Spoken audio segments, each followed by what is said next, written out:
Hello, what's going on? I am currently, first of all, I'm Sombra del Piso.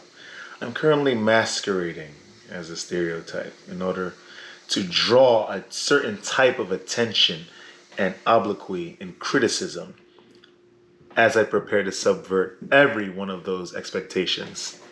In the next video, what's going on? So, what this video is going to entail, this upcoming clips of some sort edited in a very specific fashion to convey some sort of meaning, right? Convey some sort of lifestyle, to hopefully elicit some sort of commentary, right?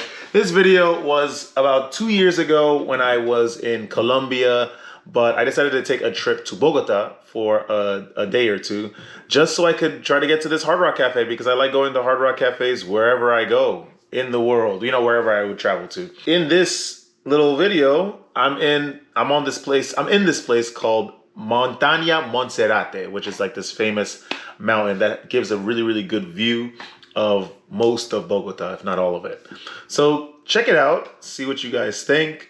Let me know what you guys think. And let's carry on. Like, comment, subscribe, and let's get right into it. Guys, we back. Squashed in. We like sardines. Pescados, bro. Pescados, bro. In una lata. It's currently day 17 in Colombia. And, I think this guy needs to get in too. I got a space. So we're about to ascend the notorious Montaña de Monserrate. So let's check out the views. You want to record? Oh, por favor, gracias. Sure. That guy was kind enough to let us give us some space so we can check out the distinct ciudad that is called Bogota. You can't see it here, but there's a strip. It's a double two-way avenue. If we follow that, we're eventually going to get to El Dorado. And I'm not talking about the lost city of gold and evil. It's gold to us because we need to get there before 7, so it's right to get there quick. At the apex of Montaña de Monserrate. So let's check out what could be done on this godforsaken rock and then make our exit to El Dorado.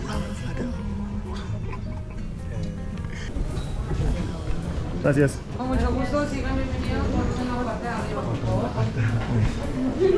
We made it 5 minutes later. We on Montaña de Monserrate. Bogota.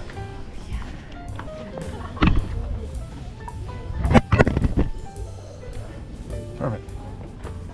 All right.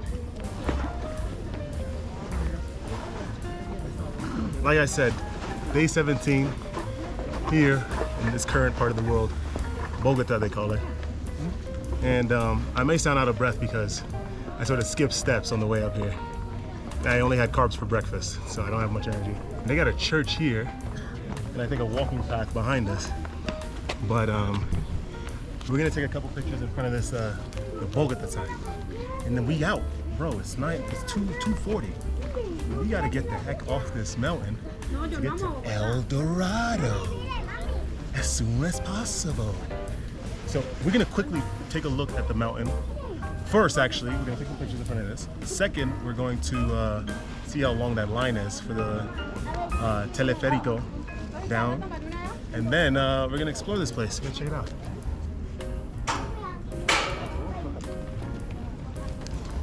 Okay. This is the Iglesias de Cristo Conformes. So for the conformed, check it out. This is almost like a Cava de Roca, but more paved. I don't know if you guys remember, but we went to this place called Cava de Roca in Portugal. Check it out. Here we are.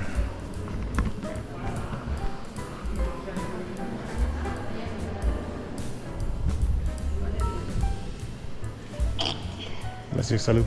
Gracias. So we're in front of what's meant to be, I think, Jesus' altar here in Bogota, on top of Montaña de Monserrate. We took our look. We're gonna skedaddle. So we saw the church and everything. I mean, we all know what I think about it. The church is great, of course, but remember, the Bible is not meant to be taken literally. And by literalize, that's not a word. That's not a word. By putting what's meant to be ethereal, corporeal, you change and you modify the meaning. But you're shouting to the outside. You're shouting to know that you're nothing. You're shouting to nowhere. All right, so we already took a detour before our second destination, but we're gonna take another one because I want water. I like something to drink. Oh, whoa! It's like a marketplace. Okay, we're gonna go back and see how long the line is, and then we're gonna go up there.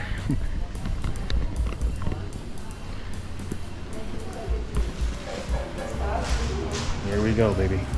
We're in a shop currently in Monserrate. Hola, ¿cómo estás? ¿Puedo tener una botella de agua, por favor? Fría.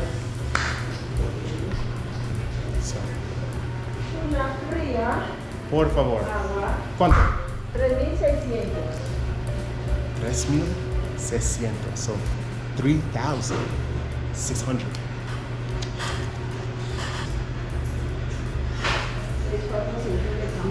Gracias, señorita. Ciao. We got our botella de agua. And now, let's find the salida de Monserrate. And we out, bro. Not now. We gotta see our exit points.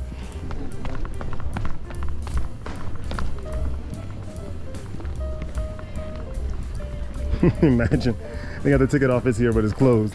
Yo, imagine you only bought a one-way ticket, and then you come up here, you find out it's closed. You gotta slide down the mountain. We are currently on top of Montaña Monserrate in Bogota, Colombia. And yeah, we used the bathroom. We sort of gauge how long the line is gonna be to get back. Looked at the time, 2:50.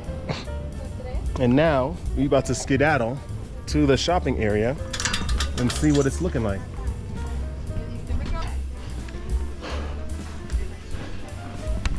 Oh shit.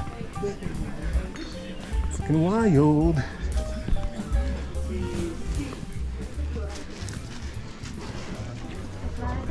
So this is the shopping area currently. I don't know if I'm on about bringing anything that's specifically Bogotan from Bogota back. But we're gonna see what they got.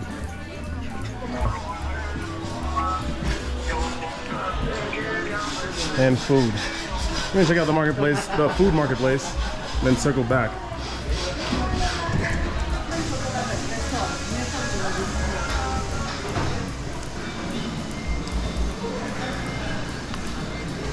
Comida. Hola, ¿cómo estás? Todo bien. Yo también. Hola. Nothing but food, but we eat a lot of carbs. One moment, you want a lunch? Oh, no almuerzo para mí. Yo no tengo hambre. You want to drink natural juice? Solo beer? agua. Water? No. Yo tengo. Gracias, señor. Gracias. Hola, señorita. ¿Cómo Hola. estás? Estoy muy bien. ¿Cómo estás? Bien. ¿De dónde eres? Colombia. No, Estados Unidos. Sí, no tengo hambre y yo tengo botella de agua. Ok, no te preocupes. Tengo que Oh, no me gusta jugos. No, solo agua. No, tío. No quiero café. ¿En serio? No. Okay. So, we currently in the food market portion of this here Montaña de Monserrate. I welcome my And- friend. The balcony is beautiful. Oh, very, muy bonito. Pero yo quiero caminar. Hello, my Gracias. friend. What can I for you? Nada para mí. Coca, tea, beer, coffee, my friend. No tengo nada, solo agua fría. Where Por you favor. Colombia. Por razón de Chichipatos, Colombia. No, no problem. Pero no tengo hambre ahora. Lo siento. So we all the way at the other end. And clearly these are areas for taking pictures. It's nice to change up your standard answers a little bit, just so you could switch things up. That's burro o caballo. But, hola, ¿cómo estás? ¿Burros o caballos? Caballos. Oh. Caballos pequeños. ¿Cómo se dice caballos jóvenes? Ponies. Burros es. Sí. Sí, exacto. Ok, chao, gracias. All right.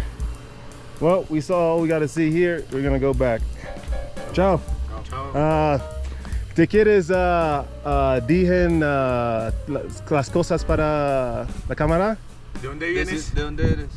Estados Unidos. Estados Unidos, sí. ¿Qué Sí. decimos? ¿Qué quieres que digamos?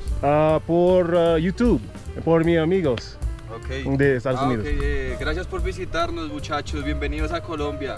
Un saludo. Gracias. Chao, que tengas buen Gracias. día. Ciao. Chao. Ciao, compadres. So we're gonna go back through that whole marketplace and of course, get marketed to the entire way. But it's all part of the experience, right? Ain't that it? We are also planning a trip to Cartagena. We want to go there. Check it out because Hard Rock Cafe is there. Con tú? Con, sí, okay. ¿De dónde eres? Sure. Seguro. I'm from Colombia, Ah, okay. ¿Qué parte? the coastal part of Colombia. ¿Qué es? Cartagena? A little bit further down. Okay. South. Okay. Oh, okay. Well, ¿de dónde? Yo soy Estados Unidos. You can speak English. Sí. But yo necesito practicar. Okay. Sí. We need to practice too, you know. Okay, all right. So I speak English since I've been speaking Spanish for everyone. Okay, Okay. perfect. Okay, photo. Los tres, hombre. Okay, the three of us. We met some cool people. Took pictures, traded information and all that. He's actually trying to learn English. Funny, I'm trying to learn Spanish. Look at the coincidence, look how they match. So we already saw the little pueblita over there, full of things to buy, things to eat, and caballos, jóvenes. So now we are currently on our way to the rest of Monserrate. Of course, we're keeping in mind what time it is. Hola, ¿cómo estás? Here we go, people comforting, stripped of his clothes, Jesus. Of course, when he's going to get punished for just trying to enlighten. But okay. So let's check out the rest of these Jesus statues. Jesus is nailed to the cross. Imagine the hate. I know Jesus' story is as old as time, I know, everyone knows. But imagine the hate that the system had to have for a man to crucify him when he did nothing except trying to enlighten people. This is when he died. Of course, they got it accurate, where he got stabbed with the spear of Longinus. I know a little bit about my religious history. I actually care a lot about religion. But like I said, imagine the hate the system had to have. Okay, sorry. We're gonna capture the statues, I'm gonna have my opinion. He's taken down from the cross. He's forced to wear a crown of thorns. It's crazy. He's placed in the sepulcher where he awaits resurrection. Like I said, imagine the hate that the system must have had for this man and what he represented to kill this guy for no reason. The thing is, now as you get older and as you experience a little bit more, you start to really understand Jesus' story. At least I do. This guy, he came to enlighten, he came to liberate, and he came to liberate in the form of being a surrogate for all of humanity. And he trying to teach people, listen, you don't need a lot of things. You don't need money. You don't need this. You just need to power up your energy inside, and then you could do things that are greater than what I've been able to do because you're following the word of God. No one wanted to listen to this guy. He only had 12 people to listen to him. Very lucky, right? Very, very lucky. One conspired against him. Bro, listen. This is the lesson of Jesus' story. You have to, don't harden your heart, but you have to understand that in this world, there is no place for people like him, people like me. I'm not saying I'm Jesus by any means, I'm not. So let's be a little quiet and respectful. Well, I'm not one to believe in superstition, so we're gonna continue. Sometimes I feel like I'm definitely going through the same trials and tribulations as Jesus. I'm not even kidding. Crucifixion, metaphorically, because people hate me for no reason. I'm telling you. But remember, if you read, he already said this. It's like the disciples waiting, to hear some more words because they want to apply it to their lives. How could I be like Jesus today? Jesus is like this. Okay, guys, listen. I don't want you to be like me. I want you to be like my Father. And with that being said, go out, preach the word to everyone. Tell everybody. Ask if you're in a place for the night. Ask them to let you stay at their place for the night. If they don't let you stay, then remember what happened to the cities of Sodom and Gomorrah. 10 times that is going to happen to them. Hola, señorita. ¿Estás bien o no? ¿Cansadas? Un poquito. Yeah. 10 times the effect of what happened in Sodom and Gomorrah is going to happen to them. Metaphors, remember.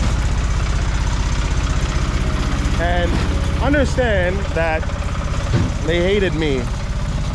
They hated my Father before me. And you come from me. Remember, you're coming in my name. So if they hate my Father, they definitely hate me. And if they hate me, they're definitely gonna hate you.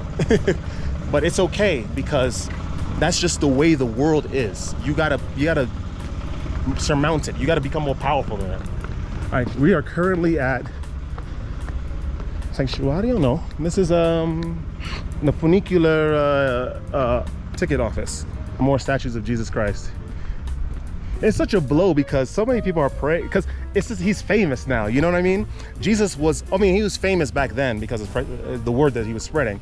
But what is this? In front of, he's condemned to death. He ain't do nothing, bro. This guy, Jesus didn't do anything. He's just talking. But remember, this guy is famous now, so this is why people preach, talk in his name and praise him and whatnot. Trust me, I will give an appendage. And that's how sure. If Jesus, here we go, made to carry, he's condemned to death, and he had to carry the cross all the way up to the point where he's gonna get crucified. Trust me, if Jesus was around now, no one's gonna listen to him. No one's gonna respect him.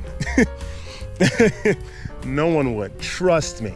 I know because I know. All right, let's get started on our way back. We've seen a lot here. All right, I forgot Jesus was falling on the way up to the place. All right, let me to the crap. What was it called? Golgoth? Yes, that was the place that's where Jesus was condemned. Golgoth. Remember, the cross is really heavy, so of course he's gonna stumble. No one's helping him. They all hate him because other people hate him. So there are people that even liked him, but started to hate him because other people. He stands against everything that these guys stand for. Everything that they find shelter in, Jesus stands against naturally. So they wouldn't like him. They would actually try to kill him again. Here we go. Simon of Cyrene. Guys, I'm gonna be completely honest. I know a lot of the early bits of the New Testament, but I've only read all of the Old Testament and a big part of the New Testament, which is the disciples' accounts, different accounts of, Jesus going to his death. Here, Veronica wipes Jesus' face. He falls again, because it's heavy. Imagine carrying a whole block, 2 of them connected. Like, imagine the hate. Like, I really emphasize it because I really could understand. I could connect with his pain, because I understand why people hate for no reason, just because of the feeling, because they're living in another level. Here we go. Even on his walk up to Golgotha, what is it? Is it Golgotha? I'm not sure, but to the place where he's meant to be crucified, he's still being him, because that's all he knows. I'm telling you, as you get older, you really understand the story of Jesus. You really do. You really do. And you almost feel sorry. But it was his mission. Of course, he falls again. It's heavy as hell, dude. And I think I've seen the other few statues of Jesus' story. Yes, we did. It's all the way up here. I want to take time to really talk about this story, because the story of Jesus, the crucifixion of Jesus, it's been widely acclaimed. Everyone knows about it. Everyone has different interpretations of the story. Everyone has an opinion, right? But ultimately, people see it as a man who condemned himself by being who he was, and ultimately paying a price, because the system that he was born in, that he was supposed to be born in to save, destroyed him. I don't know if any of you guys want to escape this, if any of you guys want to really like liberate yourself from these cycles of thinking, like feeling the need to be attached to individuals and things, feeling the need to identify so closely with your emotions, which are transient and ephemeral and fleeting. If you guys feel the need to escape, say the hive mind, which is the general processes of thinking that are prevalent in this world. Because I'm in Colombia now. We went to Portugal, we went to London, we went to Australia. We've seen similar mindsets, and it ain't gonna be different. I'm pretty sure it ain't gonna be different in other places. If you guys are ready to escape, listen to me. I haven't escaped fully, but I do have the yearning to be free. And when I say be free, I want to sort of take off the fetters of this world, being stuck, feeling the need to do what you need to do to survive, to be accepted by the people around you. If there's anything that you guys could really glean from the story of Jesus, it's be yourself no matter what. People are gonna hate regardless. People really don't like people that are real. And when I say real, I'm talking about real, authentic real. And it's not, oh, you're yourself unabashedly, like, you yearn, you lust, you crave. That's not what I'm talking about. It's being as close to the objective reality as possible. The objective reality, breathing, the flow of air, water, just being in tune with the elements without the need or the aid of any external force, any external item. When you are yourself in concurrence with that force, then you are on the way, if not already ready to be free. That is what and this is what Jesus was on. Jesus was on another level. He was on a complete, and he understood that. and he tried to. And you see and you know what's funny about the whole story of Jesus, because the story of Jesus is concurrent with the story of man, right? The story of man and their yearnings and their cravings and their emotions and their aptitudes for certain behaviors of other people. Even after he was crucified and he was resurrected, his disciples kept preaching the way. Listen, Jesus is gone, but we are here to carry his word. You guys got to listen to this. Pontius wanted to get rid of these guys too.